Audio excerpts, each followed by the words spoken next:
Assalamualaikum warahmatullahi wabarakatuh. Perkenalkan, nama saya Faisal Reja Bayaki. Saya akan membacakan monolog Kota Tanpa Buku dari buku paket Bahasa Indonesia Kurikulum Merdeka halaman 47 yang berjudul Kota Tanpa Buku. Pernahkah kau ke toko buku, perpustakaan, atau taman bacaan? Tidakkah kau merasa istimewa ketika berada di dalamnya? Di sekelilingmu ada berbagai toko dari dunia nyata dan khayal. Tempat yang pernah kau kunjungi dan yang belum.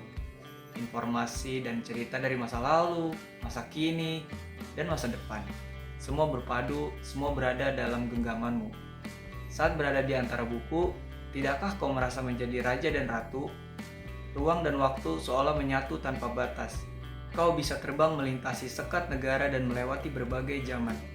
Kau bisa menyelam ke dalam lautan, melayang di angkasa, bercanda dengan aneka satwa, dan berkelana di tengah padatnya kota juga di rimba raya.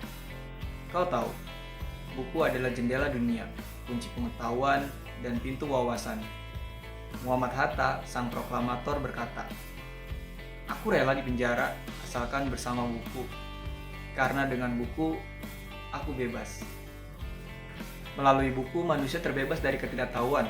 Tempat-tempat yang dipenuhi buku adalah harapan berkembangnya pengetahuan dan wawasan. Apa jadinya jika kota tanpa buku? Pantaskah dia disebut kota? Di kota itu, mungkin kabar datang dari sumber lain, dari koran, televisi, atau internet. Mungkin informasi dan cerita datang dari cerita nenek moyang, bagai dongeng-dongeng sebelum tidur. Irama warganya pun tiada beda, bangun pagi, berterbaran di muka bumi, untuk berbagai keperluan, untuk kembali pulang siang atau sore harinya. Selain itu, mereka berangkat tidur dan mulai lagi hari berikutnya. Semua serupa. Di kota itu mungkin ada bangunan bernama perpustakaan. Di dalamnya buku-buku berderet dalam rak yang tak terjamah. Tiada tangan meraih dan membuka halaman demi halaman dengan sukacita.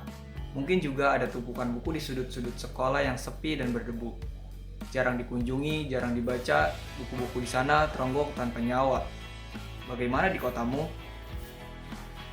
Mungkin kau tinggal di tengah kota yang megah, atau di gang sempit, di desa terpencil, di pesisir, atau di kaki gunung.